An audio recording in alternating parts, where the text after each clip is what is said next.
Hello everyone, in this video we will discuss about calculation of dead load.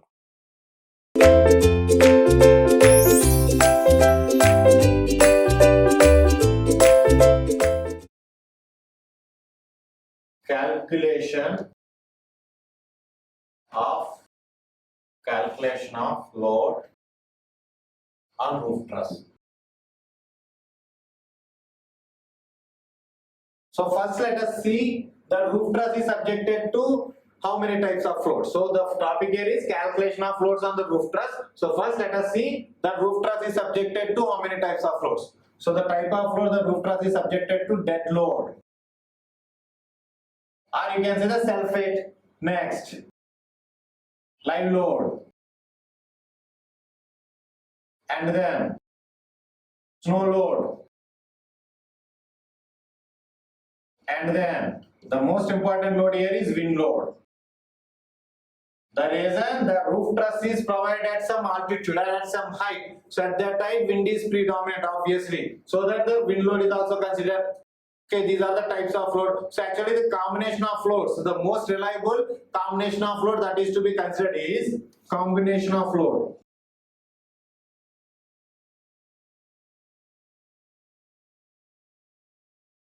So there exist so many types. Out of all those, these two combinations are very important. That is, so here dead load we are going to represent with DL, and live load with the LL, and snow load with SL, and wind load with WL. So these are the shortcut. So now the possible combination is either dead load plus live load, or second is dead load plus wind load. Of course, there exists some other case also, but out of all these two are most reliable combination of loads which is to be considered in the design. So take it out. So after this, we'll see what are the provisions regarding these dead load and live load, snow load, and wind load given by IS 800 2007. So first you take it out. So first, dead load.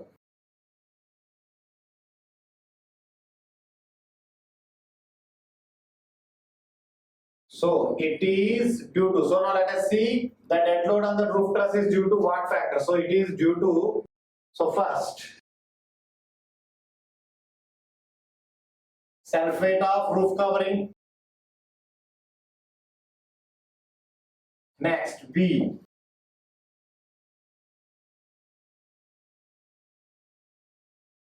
Self-weight. Next, self-weight of purlin.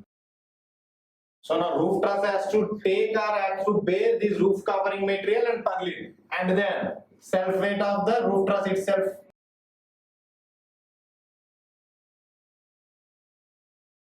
Roof truss. Okay, so now for this the code has given some values, but coming to the self-weight of roof truss, there exists a number of empirical formulas, but out of all those, there exists one formula which is used more widely. So the formula for the calculation of self-weight of roof truss is self-weight of roof truss is equal to span, which means L. So span by 3 plus 5 into 10. 5 into 10 Newton per meter square per plan area, per unit plan area. So this is the self-weight of the roof truss. Clear? The self-weight or dead load of the roof truss is L by 3 plus 5 into 10. If you see the units, Newton per meter square. Take it out.